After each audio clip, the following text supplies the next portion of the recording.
지금 새로운 정부가 들어서면 부동산 시장이 이제 급등할 것이다 이렇게 말하는 분들이 있는데 그건 그렇지 않다라고 보시는 겁니까? 네, 저는 어떤 정권이 들어서더라도 과거는 인구가 폭등하던 시기에 우리나라가 그 다음에 개발이 한참 진행되고 소득 수준도 급격하게 상승하던 시점이에요. 성장에는 인플레이션이 수반되는 거거든요. 오르는 것보다 너무 폭등해서 문제지 부동산 값이 오르는 건 당연한 거예요. 그런데 지금은 뭐예요? 인구가 감소하죠. 소득 수준이 올라가지 않죠. 그러면 부동산이 폭등한다 이거는 과거의 일이에요. 지금은 장기 저성장 국면에 지금 들어왔어요. 이런 상태에서 부동산 값이 오른다? 이건 문제가 있죠. 자, 이렇게 지금 미국이 이런 상황에서 세계 경제를 흔들고 있는 와중에 우리나라는 또 조기 대선을 치르는 정치 리스크가 있고 지금 이제 대통령 탄핵 인용이 되면서 조기 대선을 치르는 건데 지금 여러 가지 정책들이 누가 됐든 간에 대통령이 누가 되든 간에 또 바뀐단 말이죠. 그러면 부동산 시장은 어떻게 바뀔까에 대한 고민하시는 분들 많이 있습니다. 어떻게 보시는 거예요? 이제 과거에 이제 정부가 들어서면서 부동산 정책들을 보면 예. 사실은 공급 정책만큼 효과적인 게 없어요. 근데 땅이 없잖아요. 그래서 공급 정책을 제일 먼저 성공한 게 노태우 정부의 1기 신도시 200만 호 건설. 예. 뭐 분당, 삼본, 평촌, 일산, 중동 5개 신도시만 해도 30만 호 가까이 지었잖아요. 예. 그리고 이제 지방도 170만 호, 그래서 200만 호 건설. 근데 노태우 정부는 성공했어요. 그 공급 정책과 아울러서 토지 공개념 상개 법안, 뭐 택지 소유 상한 법률, 또 토지 초과 이득세, 이런 또 개발이익 환수에 관한 법률, 예. 이런 법률을 만들어서 뭐 2개는 위헌 판정이 나서 위헌이 되지만 그 정도로 강력하게 토지 공개념을 도입하고 공급을 하니까 성공했어요. 예. 그리고 급격하게 빨리 추진했어요. 3년 만에 지었잖아요. 그렇죠. 다 지어가지고. 그래서 부실공사다, 바닷모래를 썼다, 이런 말이 나오는 게 예. 급하게 지었기 때문에 그래요. 어쨌든 성공했어요. 강력한 토지 공개념, 그러니까 규제지요. 또 공급, 2가지를 하니까 성공했잖아요. 그 다음에 이 신도시는 노무현 정부 때, 예. 뭐 위례 신도시, 위례, 예. 또 판교, 예. 예. 광교, 예. 뭐 동탄, 이런 예. 18만 호 가까운 주택을 건설하기로 했는데 이때는 좀 늦어졌어요. 보상에 대한 지연이라든가. 이제 1기 신도시 때는 뭐 막 밀어붙였어요, 그때. 저도 그때 현장에 참여했었지만, 예. 막 밀어붙여가지고 짧은 시간 내에 공사를 했어요. 아. 근데 이제 2기 신도시 때 노무현 정부 때는 이거 보상에 시간이 많이 걸리고. 이제 민주화가 더 되다 보니까. 민주화가 더 됐다고 봐야지. 그렇죠. 보상도, 시간도 오래 걸리고, 또 보상금도 굉장히 올랐어요, 땅값이. 맞아요. 분양가도 높아졌어요. 그리고 또 하나, 1기 신도시는 서울에서 한 반경 20km 안쪽이었어요. 예. 근데 이제 2기 신도시는 서울에서 한 30km. 더 멀어졌죠. 예, 예. 그러니까 자꾸 더뎌지고, 분양가도 올라가고 하니까 자꾸 더뎌졌고. 그래서, 노무현 정부에서 좀 실패를 했죠. 예. 성공을 하지는 못했죠. 예. 노무현 정부 때 집값이 많이 뛰었다고. 네, 집값이 많이 뛰었죠. 예. 3기 신도시가 또 있죠. 문재인 정부 때 3기 신도시. 예. 예. 3기 신도시도 뭐 남양주 왕숙지구라든가 하남 예. 교산지구, 또 이런 지구들을 또 한 18만 호 가까이 또 건설 계획을 내놨는데 이것도 마찬가지로 땅값이 많이 오르고 예. 서울에서 너무 멀고 예. 분양이 성공적일까 또 보상에 지지부진하고 시간이 자꾸 걸리죠. 공사비는 오르고 이거 과연 진척이 될까? 공사비도 자꾸 오르고. 예. 그러니까 그다음에 그 사이에 또 정권이 바뀌어버리고 뭐 이런 현상이 드러났잖아요. 예. 그래서 이것도 문재인 정부 때도 재미를 못 봤어요. 한 25번 이상 부동산 정책을 냈는데도 예. 재미를 별로 계속 못 봤어요. 뭐 안 좋았죠. 근데 우리가 이제 그런 말 하잖아요. 진보 정부에서는 부동산 값이 오르고 지금 다 그 얘기합니다. 보수 정부는 부동산 값이 떨어지고 이런 이야기 하는데 예. 이거는 이제 너무 정치적으로 하는 이야기예요. 부동산 경기 사이클상 예. 아니면 전임 정부에서 부동산 값이 폭등이 잠재돼 있는데 다음 정부가 뒤집어 쓰는 경우도 있고 그래서 단순히 우리는 이 대통령이가 5년뿐이 안 되잖아요. 그렇죠. 단순히 이거 5년 가지고 부동산 값이 올랐다 떨어졌다 뭐 실제로 맞는 경우도 있어요. 맞는 경우도 있지만 그거 가지고 우리가 뭐 진보 정부는 올린다 또 보수 정부는 그러니까 이제 그게 뭐 꼭 진보 정부냐 보수 정부냐의 그런 문제가 아니라 개념보다는 부동산 자체를 놓고 봐야 돼요. 정책을 이렇게 이제 문재인 정부 때는 1가구 2주택 과세 더 하고 네. 뭐 자꾸 이제 이런 엄청나게 정책 여기 시작했잖아요. 잡으면 또 여기 뭐 올라가고 이제 이런 정책을 펼치다 보니까 계속 규제 정책으로만 일관하다 보니까 이게 결국 부풀어 올라 터진 거죠, 가격이. 예, 그렇죠. 예. 부풀어 올라 터지고. 그러니까 이번에도 또 그럴 거 아니냐 이런 의견들이 있습니다. 근데 이제 윤석열 정부에서는 뭐 270만 호 민간 건설자를 중심으로 해서 공급을 내놨는데 대책을 내놨는데 그냥 중도에 못하게 되는 거죠. 못하게 돼버렸고. 이제 물거품 됐고요. 그래서 이제 진보냐 보수 정부 이런 문제가 아니고 부동산 시장은 사이클이 맞으면 그 정부가 뭐 박수를 받겠죠. 근데 사실은 전 정부에서 생겼던 터져야 될 게 그 다음 정부에 터지는 경우도 있거든요. 그래서 억울한 면도 있죠. 억울한 아니 근데 누가 이제 그런 말 저기 자꾸 물어보는 거예요. 자, 만약에 이제 민주당의 그 대표 주자가 대통령이 되면 집값이 또 폭등하는 거 아니냐? 지금 미리 살아야 되는 거 아니냐? 어차피 폭등할 집값인데 이렇게 말하는 분들이 있어. 그렇지는 않다고 봐요. 물론 저는 민주당, 국민의힘, 이런 문제를, 저는 부동산 문제는 떠나야 된다고 봐요. 저도 이 부동산 정책이나 경제 정책은 여구, 야구, 진보, 그럼요. 보수 이런 게 없어야 네, 되는 없어야 거예요. 돼요. 국민의 먹고 사는 문제인데. 정권이 어디냐에 따라서, 부동산 시장이 결정되는 아니고, 이제 앞으로 2달도 안 남았잖아요. 새로운 정권이 들어서면, 제가 20년 전부터 주장한 게 있어요. 예. 부동산 값을 잡는 방법은, 외국에 같은 데 보면은 재산세율이 보유세를 말하는 거예요. 보유세. 예. 1%가 다 넘잖아요. 예. 우리나라는 굉장히 싼 거예요. 보유세가. 예. 보유세가 굉장히 싸요. 예. 저 미국 같은 데도 보면은 보유세가 뭐 0.28%도 있고, 예. 50개 주가 있잖아요. 예. 또 어떤 주는 2.49%. 맞네요. 그러니까 보유세가 10배 가까이 차이 나요. 예. 주별로. 예. 그래서 우리가 이제 미국을 가지고, 보유세가 어떻다, 세산세가 어떻다, 이렇게 말하는 거는 좀 어불성설이다. 코끼리 가지고 눈 감고 만지는 격이에요. 그렇죠. 왜냐면 주마다 다 틀려요. 그렇죠. 세율도 틀리고 또 재산세 과표 산정 시스템도 다 틀려요. 50개 주. 조금 전에 이제 재산세를 말씀드렸는데 재산세를 많이 올리고 양도세나 취등록세를 대폭 하향시켜야 돼요. 저는 재산세를 올리면 문제가 있죠. 근데 세제의 개편이죠. 예. 다시 말해서 취등록세 우리나라 굉장히 비싸잖아요. 예. 또 양도소득세 굉장히 비싸잖아요. 예. 이 두 가지를 대폭 낮추던가 없애버리고 자, 그걸 낮추거나 없애면 어떤 효과가 있을까요? 거래가 활성화되죠. 거래는 빈번하다. 네, 거래가 활성화되죠. 근데 보유세를 높이면 어떻게 돼요? 보유세를 많이 높이면 소유하는데 부담이 생기죠. 예. 부담이. 예. 강남에 집을 한 채 가지고 계시다. 근데 보유세가 지금보다 한 대여섯 배 이상 올라간다. 무섭죠. 그러면 집 다 내놓을걸요? 그리고 양도세는 또 아주 싸다. 그럼 다 내놓죠. 팔고 싶겠죠. 당연히 지금 그렇게 되면 팔려고 내놓는 분들 엄청나게 많을걸요? 내놓겠죠. 양도세가 일단 부담이 주니까 재산세가 비싸고. 그러면 살 사람이 있을까요? 아니, 누군가는 그 부담을 또 떠안아야 되니까 나 부담 안 떠안으려고 안 사지. 수요가 굉장히 적죠. 예. 그러면 부동산 값은 떨어질 수밖에 없잖아요.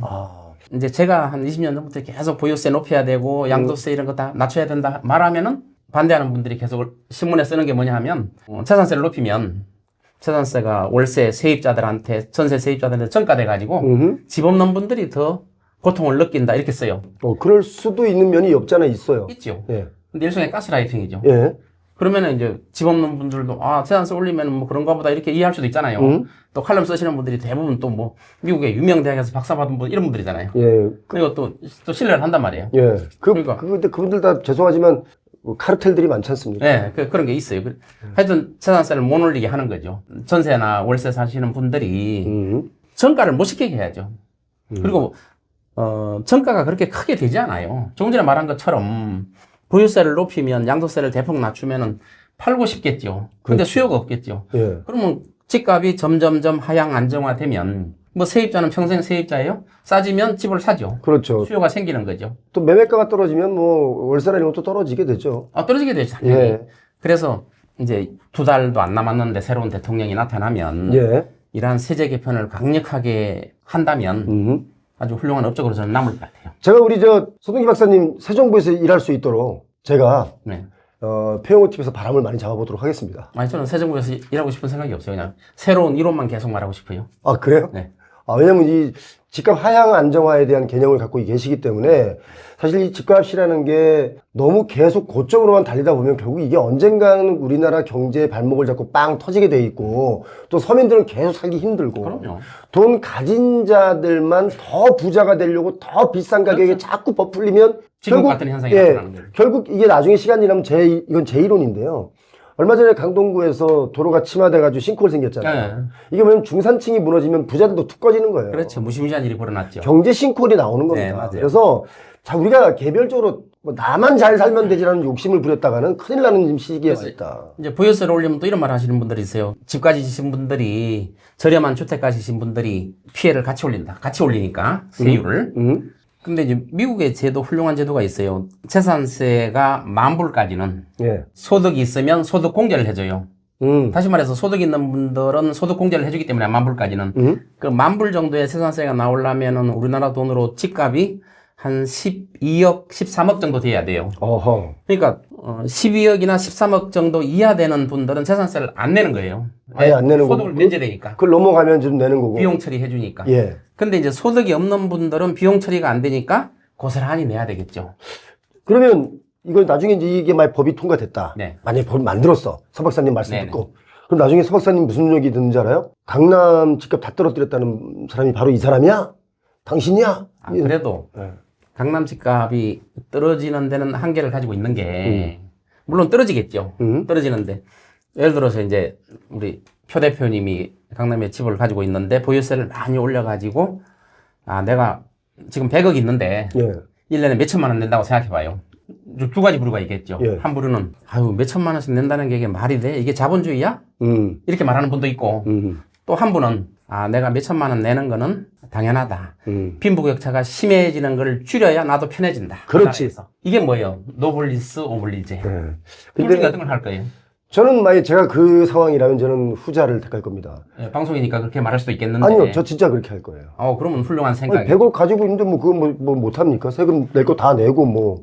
미국이 그렇단 말이에요. 세금, 엄청난 고가의 주택들이 세금이 엄청나요. 그리고 부자들만 재산세를, 보유세를 많이 내는 거예요. 아까 말한 것처럼 면세가 많이 돼요. 그러면 퇴직자 같은 경우는, 미국 같은 데 보면 55세 넘으면, 예. 기존에 이제 취득세 기준으로 재산세를 매겼을 경우에, 예. 30년 전에 집을 사면 그 금액 기준으로 세금을 매기거든요. 예. 물론 매년 2% 올리는 건 있지만, 예. 그럼 세금이 굉장히 싸잖아요. 예. 그럼 55세 되는 분들이 그 집을 팔고 다른 집을 사면, 55세 넘었을 경우는 그분들은 은퇴를 했을 것이다 보고 기존에 싼 재산세를 그대로 물어요.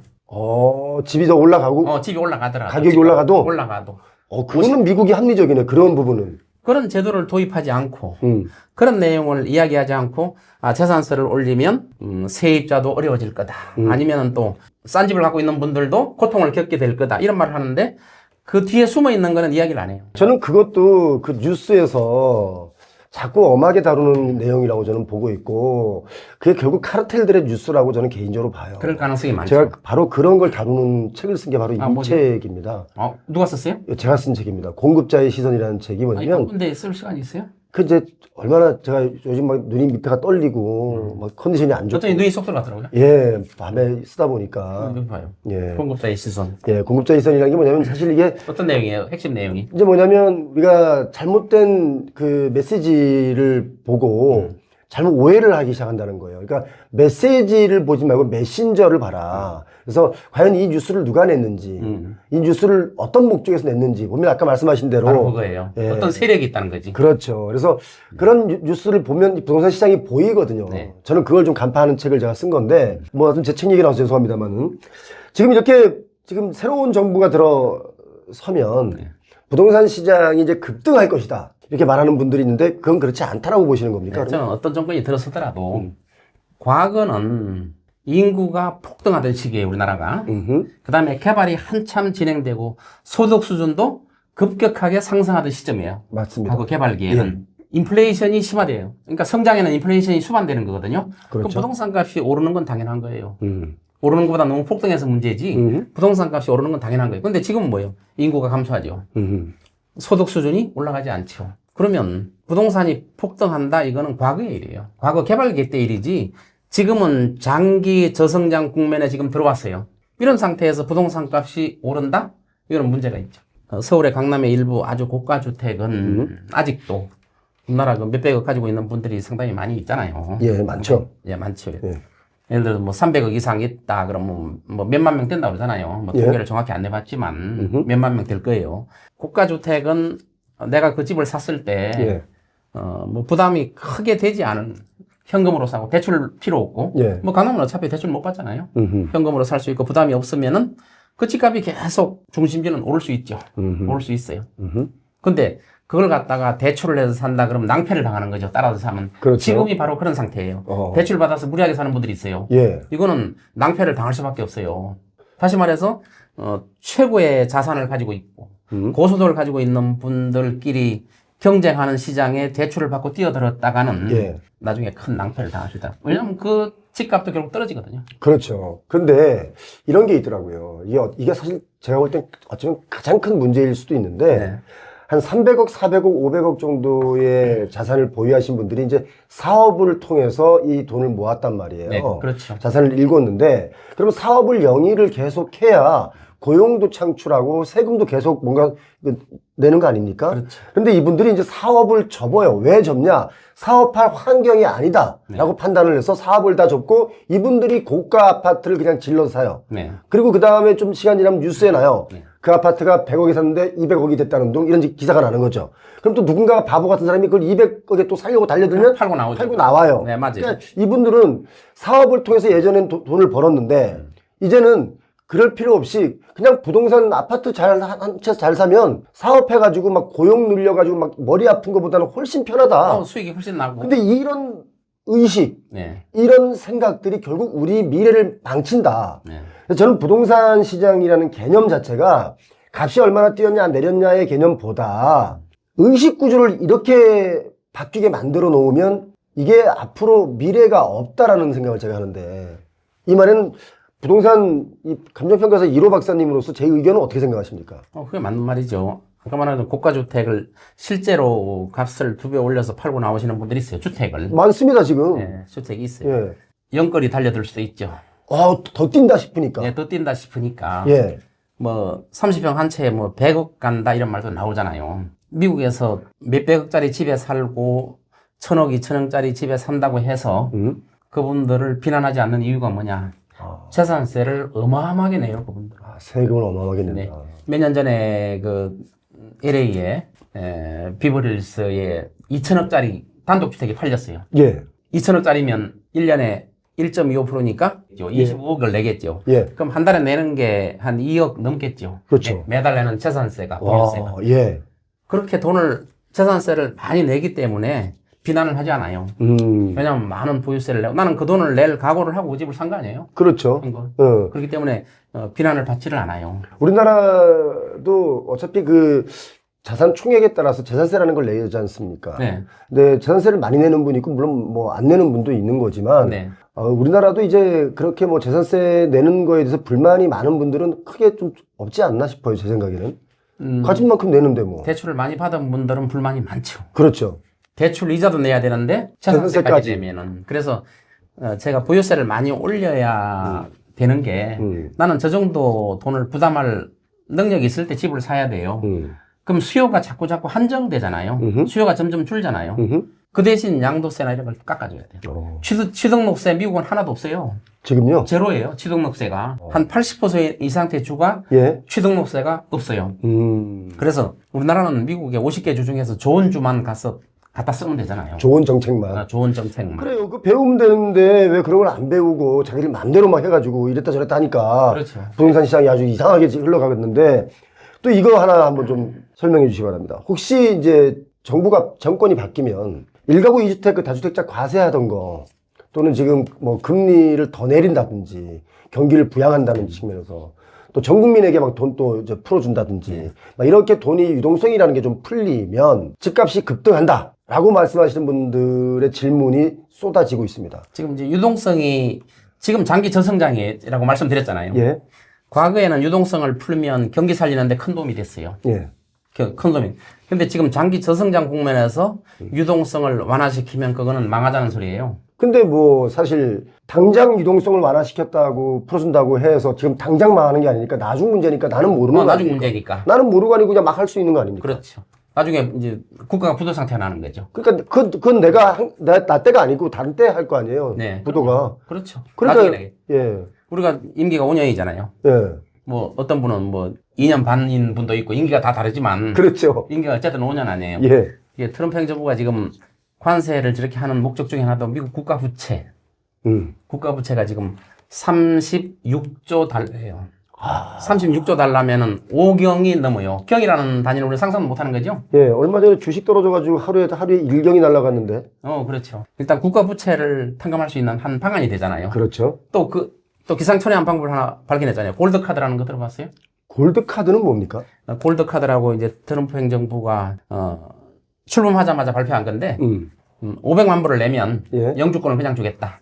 오케이. 골드카드. 예. 500만 불을 내면. 500만 불이 우리나라 돈으로 한 72억, 73억 정도 되죠? 예. 73억을 주면 영주권을 준다. 근데 13억은 예. 미국 정부에 주는 거고 돌려받지 못하는 돈이에요. 그러니까 73억을 내고 영주권을 바로 주고, 그게 팔릴 수 있다고 보고 있는 게 예. 지금 러시아 재벌, 중국 재벌, 예. 아랍 재벌들이 그걸 사죠. 사가지고 영주권을 그럼 그렇게 해서 영주권 받는 분들은 외국에서 소득을 보고할 의무를 또 없앤대요.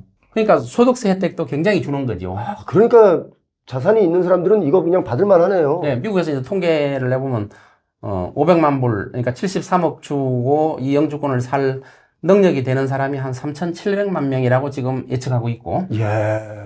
만일에 700만 장만 팔면 예. 35조 달러예요. 예. 5경.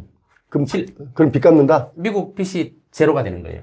정부 부채를 탕감하는 데 도움이 된다는 거죠. 예. 지금 박사님 말씀을 딱 정리를 하면 지금 여러 가지 경기 지표, 경제 상황이 너무 안 좋기 때문에 뭐 진보 정권에서 정권을 잡으면 집값이 또 급등한다. 이런 거를 우리가 정확하게 말할 수 없다, 이제. 그럼요. 라고 말씀하시는데 지금 딱 어떻게. 집어서 말할 수는 없는 거예요. 그런데요, 제가 얼마 전에 확인한 게 뭐가 있냐면요. 이건 놀라운 확인입니다. 네. 뭐냐면